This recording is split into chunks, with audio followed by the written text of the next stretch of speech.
Last round of games in the UEFA Champions League, Manchester City at Etihad Stadium had an electrifying game against Napoli. Napoli started the game really well, except for the fact that on the 21st minute, they had a red card in the game. The captain of the side, Di Lorenzo, was shown a red card, a horrible tackle that yielded a red card against them. And in this did not end well with Napoli. Manchester City, after that, took charge of the game, won by 2-0. Conte was very strategic in the first half. He wanted to be compact and catch Manchester City on the break, but then it didn't work in this one. Erling Haaland scored his 50th goal in the UEFA Champions League, the fastest player ever to score 50 goals in the UEFA Champions League. He beat Van Nistelrooy in this record as well. Doku topped it up, double lead on the 65th minute. That was enough for Manchester City to win this one. Total dominant game in here, 74% possession as against 26% possession in there. Had 23 shots in there with each shot on target, and Napoli virtually had only one shot on target. He sat in the post. Barcelona also at the end of the 90 minutes had a 2-1 victory against Newcastle at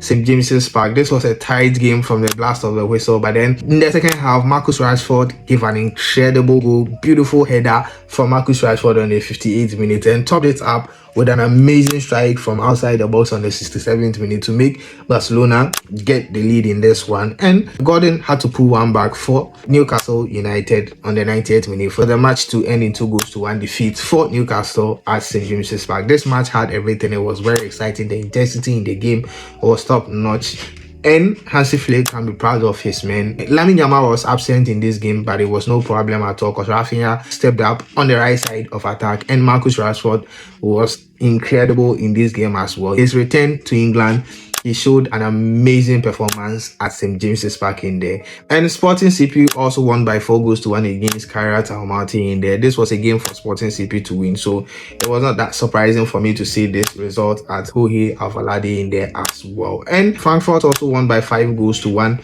against Galatasaray. It was a party for Eintracht Frankfurt at Deutsche Bank Park, with Galatasaray scoring the first goal of the game as early as 8 minutes. They scored the first goal of the game, and I felt like they were going to be very robust in the game, but then it didn't happen. Equalizer came in on the 37th minute from an own goal, and thereon Eintracht Frankfurt took charge of the game and they scored a lot of goals in here, although Galatasaray played a chunk of the possession with 62% of the possession as against Frankfurt's 38% of the possession. Galatasaray also created a lot of chances in the game, had a lot of shots in the game, but then they couldn't score a lot of goals in this one. They lacked cutting edge in attack, and Frankfurt took advantage of their weakness and they won in this game. Bayer for Leverkusen also had a 2-2 draw at Copenhagen in an early kickoff, 2-2 draw, 4-goal thriller. It was an exciting game at the end of the 90-minute point shed in there. And lastly, Monaco lost at Brugge against Club Brugge, 4-1 victory